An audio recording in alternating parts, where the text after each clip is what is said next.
Hello, let us now discuss how do we put the reversal process to work for us and to solve our diabetes. Over the last 8, 10, 12 years, our pendulum of health has swung from a state of good health towards a state of bad health.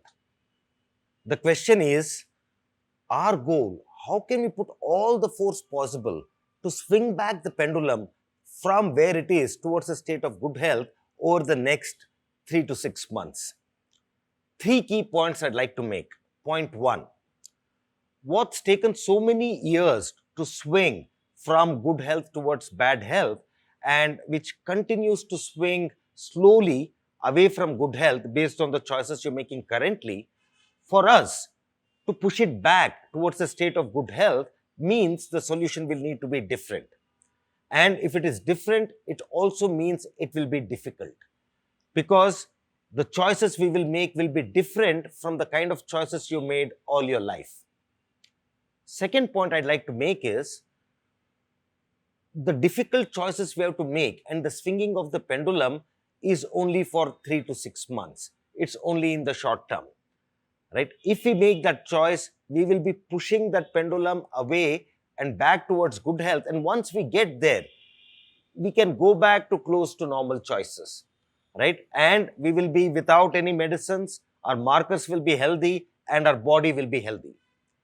And the third point is, something for us to think about in detail to live the next 30, 40, 50 years well. Are we okay to take the short-term pain to do something different that's not in our comfort zone, but that will ensure that it unlocks good health for us, and that will ensure the next 30, 40, 50 years we live well without medicines, no complications, in a fulfilling way. So essentially the question is, are we able to take some short-term pain to unlock long-term gain? Something for you to think about. Since the reason for insulin resistance is consistently high levels of insulin on a sustained basis over a period of time, the way to solve for it is exactly the opposite. How can we be at consistently low level of insulin sustainably over a period of time? The entire design of the program is to help ensure that we move the insulin resistance to insulin sensitivity and that our body is able to do its function with as low insulin as possible.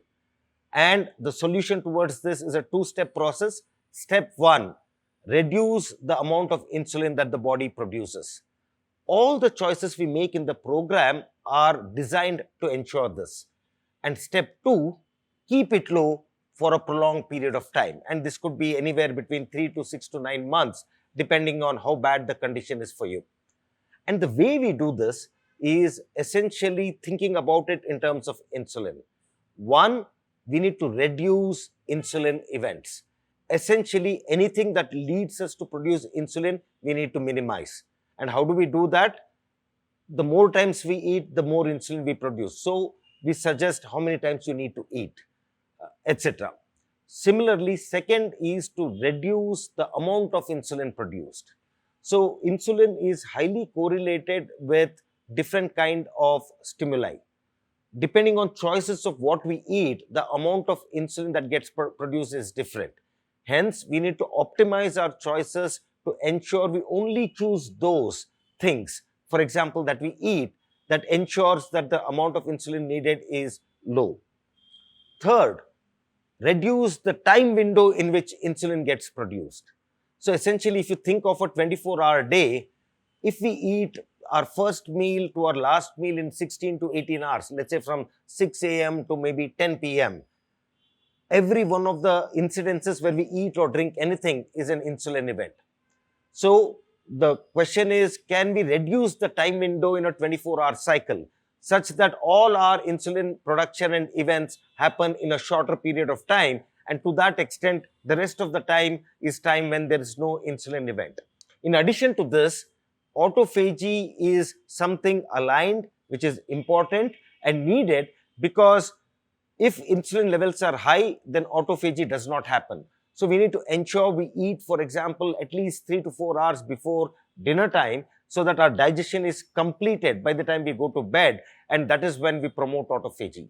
And in addition to these, there are other metabolic improvements that we can chase that all help in improving our insulin behavior.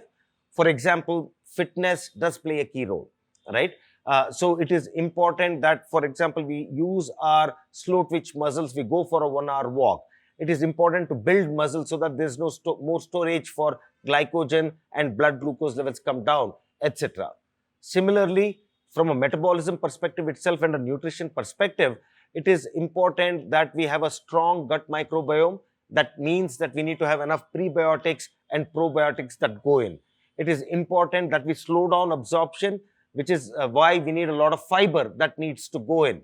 So if we do these help in, one, reducing the amount of insulin that the body needs, and two, keeping it low over a period of time. And when we do that is when we are able to successfully get our insulin, which is resistant, to become insulin that is sensitive.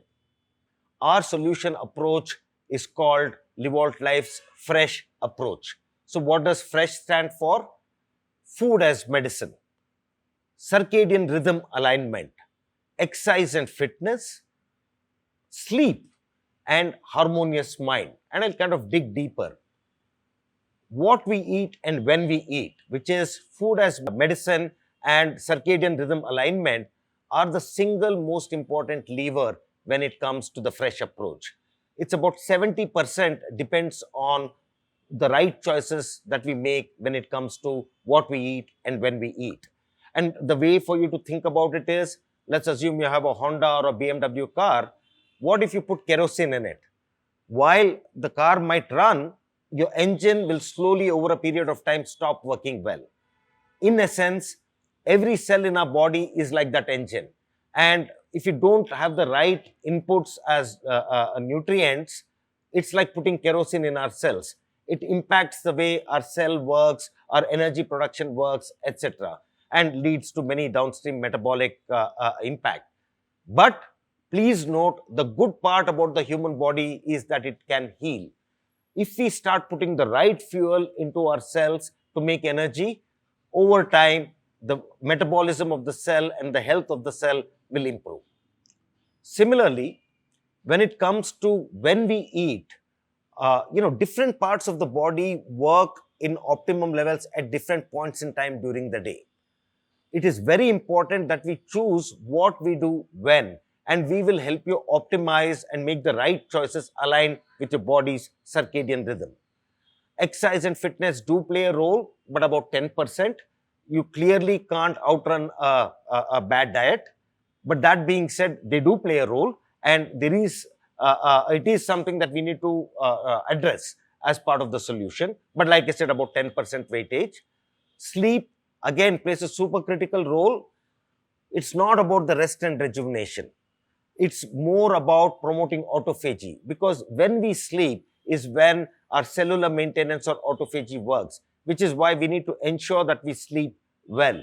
And it does play, like I said, about a 10% role.